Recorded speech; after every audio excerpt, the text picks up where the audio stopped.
Hello दोस्तों, स्वागत है आप सभी का आपके अपने यूट्यूब चैनल एजुकेटेड भारत में। आज साइंस स्पेशल क्लास का प्रैक्टिस सेट 11 करने वाले हैं। दोस्तों, इससे पहले के सभी सेट आपको हमारे प्लेलिस्ट में मिल जाएंगे, जाकर ज़रूर देख लीजिए, क्योंकि साइंस के मोस्ट इंपॉर्टेंट क्वेश्चंस यहाँ पर कवर कर रहे हैं जो बार बार एग्जाम में पूछे गए हैं।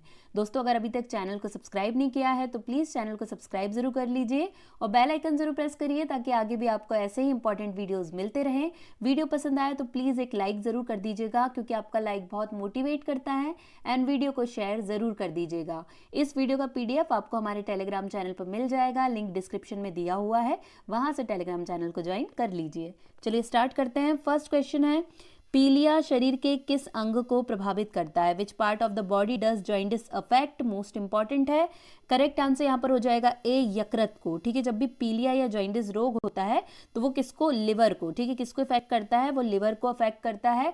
कैसे करता है? देखिए, जो ब्लड में जो हमारा रक्त होता है, ब्लड होता है, उसमें बिलीरुबिन जो बाइल जूस, आपने सुना है कि लीवर का एक मेन काम है क्या करना? बाइल जूस क्रिएट करना। इसी बाइल जूस में एक पिगमेंट प्रेजेंट होता है जिसे कहा जाता है बिलीरुबिन। ये बिलीरुबिन की मात्रा जब बहुत, इसका जो लेवल है वो बहुत ऊपर हो जाता है, बहुत उच्च का लेवल इसका हो जाता है, तब क्या होता है? तब हमारी जो त्वचा है, हमारी आंखों का जो सफ़ेद हिस्सा है, वो सब पीले पड़ने लगते हैं और इससे हमें पता चलता है कि शरीर में क्या हो गया है? पीलिया रोग हो गया है। ठीक है, इसके अगर हम सिम्टम्स देखें तो क्या सिम्टम्स होते हैं इसके? जैसे त्वचा का पीला पड़ जाना, बॉडी में खुजली होना, अचानक से वेट कम हो जाना, उल्टी आना, जी मचलाना, पेट में दर्द हो रहा है, कभी चक्कर आ रहे हैं, तो ये सारे सिम्टम्स किसके हैं? ये पीलिया के सिम्टम्स है। क्यों हो रहा है? क्योंकि लीवर का जो बाइल जूस है, उसका जो पिगमेंट है बिलीरुबिन, उसका लेवल कैसा हो गया है? हाई हो गया है। ये येलो रंग के लिए रिस्पॉन्सिबल होता है, और जब ये येलो रंग बहुत ज़्यादा हो गया है तो ये हमारी आंखों का जो सफ़ेद हिस्सा है उसमें भी दिखने लगता है, हमारे नाखूनों में भी दिखने लगता है पीलापन। तो ये सभी किसके कारण होता है? बिलीरुबिन के कारण होता है, और पीलिया नामक बीमारी में होता है। जब ये बीमारी हो जाती है तो कहा जाता है कि ज़्यादा तेल मसाले का सेवन नहीं करना होता है, बिल्कुल हल्का फुल्का खाना खाना होता है। तो ये बहुत डेंजर बीमारी है, अगर बहुत ज़्यादा बढ़ जाए तो ये मृत्यु का कारण भी बन जाती है। तो इससे प्रभावित होने वाला अंग कौन सा है? तो वो अंग है यकृत या फिर लिवर। यांत्रिक तरंगे संचारित होती हैं। ठीक है, mechanical waves are transmitted by. Correct answer यहाँ पे हो जाएगा डी, उपरोक्त सभी में। ठीक है, जो यांत्रिक वेव्स होती हैं या फिर मैकेनिकल जो वेव्स होती हैं वो कैसी होती हैं? देखिए, ये ठोस, द्रव, गैस, मतलब कि सॉलिड, लिक्विड और गैस, ये तीनों माध्यम में संचारित होती है। ठीक है, यहाँ पे हमने उपरोक्त सभी लगाया है, किस लिए लगाया है?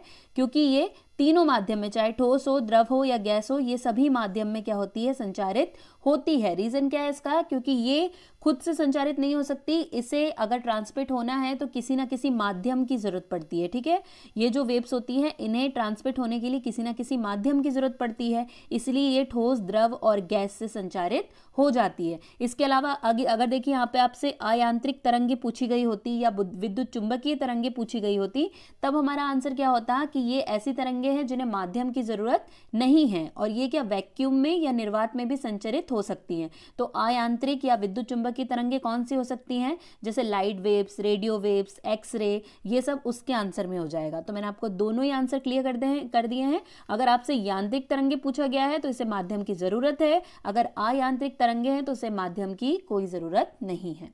नेक्स्ट,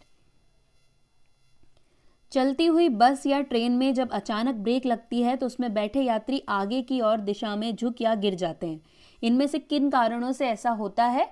तो करेक्ट आंसर यहाँ पर हो जाएगा दोस्तों सी, न्यूटन गति का पहला नियम। न्यूटन के लॉ के 3 लॉज हैं न्यूटन के। ठीक है, अब यहाँ पे जो न्यूटन की गति का पहला नियम है वो क्या कहता है? सबसे पहले तो हमें ये जानना है। देखिए, अगर कोई भी वस्तु है, ठीक है, कोई भी वस्तु है, वो अपनी स्थिर अवस्था या फिर एक समान अवस्था में तब तक बनी रहती है जब तक आप उस पर कोई बाह्य बल ना लगाएं। ये सीधी सी बात है। अगर आप एक जगह खड़े हैं तो आप खड़े रहेंगे, या एक गति से चल रहे हैं तो चलेंगे, जब तक आपको कोई पीछे से धक्का ना दे दे।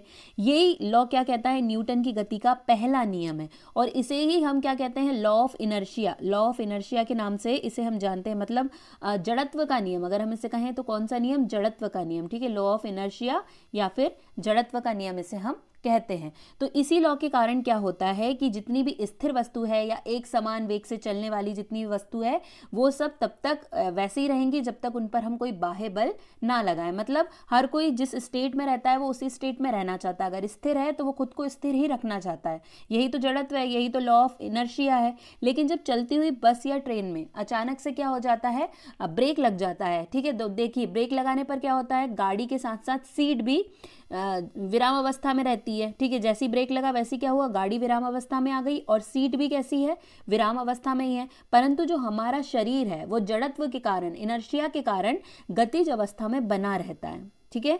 एकदम से तो कोई चीज रुक नहीं जाती है, इसलिए जो हमारी बॉडी है वो जड़त्व के कारण क्या होती है, गतिज अवस्था में बने रहने की उसकी प्रवृत्ति होती है। इसलिए ब्रेक लगने पर क्या होता है, हम आगे की ओर हो जाते हैं और बस और सीट वहीं पर रुकी रहती है। इसलिए हमको ऐसा लगता है कि ब्रेक जैसे लगा हम आगे की ओर झुक गए या गिर गए। तो इसका मेन रीजन क्या है, न्यूटन की गति का पहला नियम, ठीक है। मोस्ट इंपॉर्टेंट है, ये आपको याद रखना है, ये एग्जाम्पल्स एग्जाम में पूछे जाते हैं। नेक्स्ट, मोटर कार के हेडलाइट में किसका प्रयोग होता है, ये भी मोस्ट इंपॉर्टेंट है। करेक्ट आंसर यहाँ पे क्या हो जाएगा, तो सही आंसर है सी, अवतल दर्पण, ठीक है। कौन सा दर्पण, अवतल दर्पण या कॉनकेव मिरर का यूज किया जाता है किसमें, जो जितनी भी मोटर कार की जो हेडलाइट होती है उनमें। अब क्यों कॉनकेव लेंस यूज किया जाता है, क्योंकि देखिए ये जो दर्पण होता है या मिरर होता है ये रोड पर प्रकाश को क्या करते हैं, फैलाते हैं। रोड पर क्या करते हैं, लाइट को, आपने देखा होगा जब हेडलाइट जलाते हैं तो लाइट पूरे रोड पर बिखर जाती है, तो ये रोड पर लाइट को फैलाने का काम करते हैं। और इस लेंस की हेल्प से क्या होता है, या इस दर्पण की हेल्प से क्या होता है, इस लाइट के कारण हम सड़क पर दूर दूर तक देख सकते हैं। मतलब बहुत दूरी का फिर भी हमें दिख जाता है, इसीलिए तो हम लाइट यूज करते हैं, ठीक है। मोटर कार के आगे की हेडलाइट की हमें दूर का दिख जाए कि कोई आ तो नहीं रहा है, ताकि कोई एक्सीडेंट ना हो पाए, है ना। तो ये कॉनकेव लेंस इसके लिए रिस्पॉन्सिबल होता है, क्योंकि ये रोड पर क्या करता है, लाइट को फैलाने का काम करता है। ये फैलाएगा तो हम दूर तक देख सकते हैं। इनमें से पारसेक किसकी इकाई है, parsec is the unit of which of these, correct answer हो जाएगा सी, दूरी की, ठीक है। दूरी की इकाई क्या है, पारसेक है। और एक क्वेश्चन और पूछा जाता है कि दूरी की सबसे बड़ी इकाई कौन सी है, तो वो सही आंसर क्या हो जाता है, पारसेक हो जाता है, ठीक है। अब देखिए जो पारसेक है ये 30 ट्रिलियन किलोमीटर के बराबर होता है, ठीक है। ये 30 ट्रिलियन किलोमीटर के बराबर होता है। अब इसका यूज कहाँ होगा, आम दूरी को तय करने के लिए तो इसका यूज नहीं होगा, तो इसका यूज किया जाता है खगोल शास्त्र में। किसमें यूज होता है, खगोल शास्त्र में इसका यूज किया जाता है, और खगोलीय दूरी मापने के लिए ही इसका यूज किया जाता है। एक क्वेश्चन और पूछा जाता है कि एक पारसेक में कितने लाइट ईयर्स होते हैं या कितने प्रकाश वर्ष होते हैं, तो आपको याद रखना है 3.26 लाइट ईयर होते हैं एक पारसेक में। ये क्वेश्चन कई बार एग्जाम में पूछा गया है, इसलिए आपको ये बहुत अच्छे तरीके से याद रखना है। नेक्स्ट क्वेश्चन है, गिरगिट रंग क्यों बदलता है, मोस्ट इंपॉर्टेंट है, ये भी पूछा गया है कई जगह। तो सही आंसर यहां पर हो जाएगा बी, गर्मी प्रबंधन के लिए रंग बदलते हैं गिरगिट, ठीक है। अब देखिए जो गिरगिट होता है ये क्यों बदल रहा है, क्योंकि जो गर्मी है, गर्मी से खुद को प्रिवेंट करने के लिए एक तो ये है कि गर्मी मैनेजमेंट के लिए रंग बदलते हैं। साथ ही साथ अगर ये कोई डरावनी चीज, जैसे अगर मान लीजिए कोई संकट आता हुआ देखते हैं अपने पास, तब भी ये क्या कर लेते हैं, अपना रंग बदल लेते हैं। देखिए मेनली क्या होता है, जो गिरगिट होता है, गिरगिट की बॉडी में एक फोटोनिक क्रिस्टल, ठीक है, फोटोनिक क्रिस्टल नाम की एक लेयर पाई जाती है। फोटोनिक क्रिस्टल नाम की क्या पाई जाती है, एक लेयर पाई जाती है, जो माहौल के हिसाब से रंग बदलने में हेल्प करती है। मतलब मेन ये क्रिस्टल ही है जो माहौल के हिसाब से क्या करता है, रंग बदलने में हेल्प करता है। ये क्रिस्टल की जो लेयर है प्रकाश के परावर्तन को प्रभावित करती है, जिससे गिरगिट क्या कर लेता है, अपना रंग बदल लेता है। और तापमान अलग अलग होने, मतलब तापमान डिपेंड करता है, गर्मी प्रबंधन कैसे होगा, ठीक है। मतलब तापमान, टेम्परेचर के हिसाब से ये अपनी बॉडी को क्या करते हैं, सेट कर लेते हैं। मतलब इनको किस टेम्परेचर पे कौन से कलर में रहना है ये अच्छे तरीके से जानते हैं, और उसी हिसाब से ये क्या करते हैं, अपना रंग बदल लेते हैं। और साथ में अगर कोई संकट आता हुआ दिखता है तो उन्हें लगता है कि अगर किसी ने हमें देख लिया तो हम रंग बदल लें, ठीक है। अगर कोई संकट हमारे आसपास है तो क्यों ना रंग बदल लिया जाए। ये भी रीजन होता है कि गिरगिट अपना रंग बदल लेते हैं। तो आपको याद रखना है, सबसे इंपॉर्टेंट है इनकी फोटोनिक क्रिस्टल लेयर जो इनमें प्रेजेंट होती है और इन्हें हेल्प करती है रंग बदलने में। मानव शरीर में सबसे छोटी हड्डी कौन सी है? What is the smallest bone in the human body? ये तो मोस्ट इंपॉर्टेंट क्वेश्चन है, बेसिक क्वेश्चन है, सभी को पता होता है।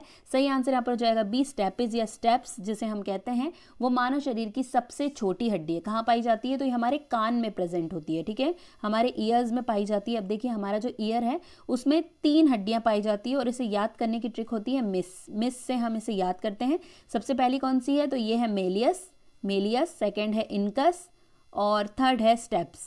तो ये जो थर्ड वाली है यही सबसे छोटी हड्डी है और ये कई बार ये पूछा जाता है कि कान में कहाँ पाई जाती है, तो कान के मध्य भाग में प्रेजेंट होती है स्टेप्स और ये मानव शरीर की सबसे छोटी हड्डी है। सबसे बड़ी हड्डी कौन सी है? फीमर है जो थाइज में पाई जाती है और सबसे छोटी हड्डी स्टेप्स है जो कान में पाई जाती है। नेक्स्ट, किस तकनीक से समुद्र के पानी से नमक प्राप्त किया जाता है? ये भी मोस्ट इंपॉर्टेंट। करेक्ट आंसर यहाँ पर हो जाएगा सी, वाष्पीकरण। ठीक है, वाष्पीकरण के द्वारा क्या किया जाता है? समुद्र के पानी से क्या प्राप्त किया जाता है? नमक या सॉल्ट प्राप्त किया जाता है। देखिए जो पानी है, पानी आवश्यक गुप्त ऊष्मा प्राप्त करके जो उसका बॉइलिंग पॉइंट है, बॉइलिंग पॉइंट से कम टेम्परेचर पर द्रव या गैस में चेंज हो जाता है और इसी प्रोसेस को हम क्या कहते हैं? वाष्पीकरण कहते हैं। ठीक है, पानी क्या करता है? आवश्यक गुप्त ऊष्मा प्राप्त करके अपना जो बॉइलिंग पॉइंट है उससे कम टेम्परेचर पर लिक्विड या गैस में चेंज हो जाता है। ठीक है, और इस प्रक्रिया को ही हम क्या कहते हैं? वाष्पीकरण कहते हैं। और यही वो प्रक्रिया है जिसके द्वारा नमक और पानी अलग अलग, नमक और पानी के सेपरेशन की प्रोसेस की जाती है, इसी मतलब वाष्पीकरण की प्रोसेस द्वारा। ठीक है, आपको ये बहुत अच्छे से याद रखना है क्योंकि ये कई बार एग्जाम में पूछा गया है। आंख का कौन सा भाग आंख के रंग का निर्धारण करता है? Which part of the I determine the colour of the eyes? Correct answer यहाँ पे हो जाएगा बी, आइरिस। ठीक है, आंखों का जो हिस्सा है आइरिस वो क्या करता है? ये रिस्पॉन्सिबल होता है हमारे आंखों के कलर के लिए। आपने देखा है सबके आंखों के कलर अलग अलग होते हैं, किसी का ब्लैक होता है, किसी का ब्राउन होता है, किसी की ब्लू आइज भी होती है। तो ये कैसे संभव हो पाता है? ये आइरिस की वजह से ही हो पाता है। देखिए जैसे मैंने आपको बताया कि हमारी बॉडी में एक पिगमेंट पाया जाता है जिसे कहा जाता है मेलानिन पिगमेंट। इससे पहले के क्वेश्चन में मैंने आपको बताया है कि जो मेलानिन पिगमेंट है ये हमारे स्किन के कलर के लिए रिस्पॉन्सिबल है। ठीक है, अगर ये मेलानिन की मात्रा हमारे स्किन में अधिक होती है तो हमारा कलर काला होता है, ब्लैक होता है। अगर ये कम है तो हम लाइट कलर के यानी कि सफ़ेद कलर के, मतलब हमारा रंग कैसा होता है? सफ़ेद होता है। और अगर ये बहुत ज़्यादा मात्रा में हमारे अंदर है तो हमारा रंग काला होता है।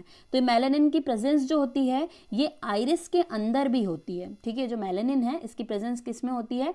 आइरिस में भी मेलानिन पाया जाता है और यही वो है जो आंखों के कलर के लिए रिस्पॉन्सिबल होता है। ठीक है, तो अगर आपसे पूछा जाए कि आंखों के कलर के लिए आंखों का निर्धारण कौन करता है, कौन रिस्पॉन्सिबल है, तो सही आंसर इसका क्या हो जाएगा? आइरिस हो जाएगा, क्योंकि उसमें मेलानिन पिगमेंट प्रेजेंट है और मेलानिन पिगमेंट ही है जो स्किन, हमारे बालों के कलर के लिए, स्किन के कलर के लिए और आंखों के कलर के लिए रिस्पॉन्सिबल होता है। नेक्स्ट है, निम्न में से कौन सा हार्मोन गैसीय रूप में पाया जाता है? Which of the following hormone is found in a gaseous form? Correct answer हो जाएगा सी, इथिलीन या एथाइलिन हार्मोन जो होता है वो कैसा पाया जाता है? वो गैसियस फॉर्म में प्रेजेंट होता है। ठीक है, आपको याद रखना है ये एक प्लांट हार्मोन है। सबसे पहले तो आपको ये याद रखना है क्या है? एक प्लांट हार्मोन है जो कैसे गैसेस रूप में या गैसीय रूप में पाया जाता है। ये क्या करता है? ये ग्रोथ प्रमोटर है प्लांट के लिए, ये ग्रोथ प्रमोटर भी है और थोड़ा थोड़ा इनहिबिटर भी है। ठीक है, ज़्यादा ग्रोथ प्रमोटर है और थोड़ा इनहिबिटर भी है, लेकिन इसके द्वारा क्या होता है? ये फलों के पकने में हेल्प करता है। एक क्वेश्चन यहाँ से ज़रूर पूछा जाता है कि कौन सा हार्मोन है, ठीक है, जो गैसीय अवस्था में पाया जाता है और कौन सा हार्मोन है जो फलों के पकने में हेल्प करता है? तो ये एथाइलिन ही है जो फलों के पकने में हेल्प करता है। तो आपको इतनी बातें इसकी याद रखनी है। यहीं पे दोस्तों हमारे 10 क्वेश्चन कंप्लीट हो गए। अब बारी है आज के क्वेश्चन की। आज का सवाल है, मात्र 2 ऊतक कौन से हैं जो खून से ऑक्सीजन प्राप्त नहीं करते? ठीक है, नाखून और कॉर्निया, त्वचा और मस्तिष्क, उंगलियां और नाक, पैर और भुजा। आपको सही बताना है कि कौन से 2 टिश्यूज हैं जो खून से ऑक्सीजन प्राप्त नहीं करते। अगर आपको इसका आंसर पता है तो कमेंट करके ज़रूर बताइए और प्लीज़ दोस्तों वीडियो को शेयर ज़रूर कर दिया करिए और और एक लाइक कर दिया करिए। क्यों? क्योंकि आपका एक लाइक बहुत ज़्यादा मोटिवेट करता है। आप जब लाइक करते हैं और मैं देखती हूँ कितने सारे लाइक हो गए, तो मुझे लगता है कि हाँ, बच्चे पढ़ना चाहते हैं और मैं नए नए वीडियोस क्रिएट करूँ। इससे ज़्यादा भी मैं आपके लिए वीडियोस लेकर आऊँगी और अच्छे से आपको समझाऊँगी, लेकिन इसके लिए ज़रूरी है कि आप वीडियो को शेयर कीजिए, वीडियो को लाइक कीजिए और कमेंट करके अपना फीडबैक ज़रूर दीजिए कि मुझे, अगर आपको लगता है कि अच्छा वीडियो है तो अच्छा कहिए, अगर आपको लगता है कि कुछ सुधार की ज़रूरत है तो आप मुझे वो भी बताइए, मैं ज़रूर इस पे काम करूँगी। आज के लिए बस इतना ही दोस्तों, अब आपसे मुलाकात होगी एक नए वीडियो के साथ। तब तक के लिए पढ़ते रहिए, आगे बढ़ते रहिए। जय हिंद, जय भारत।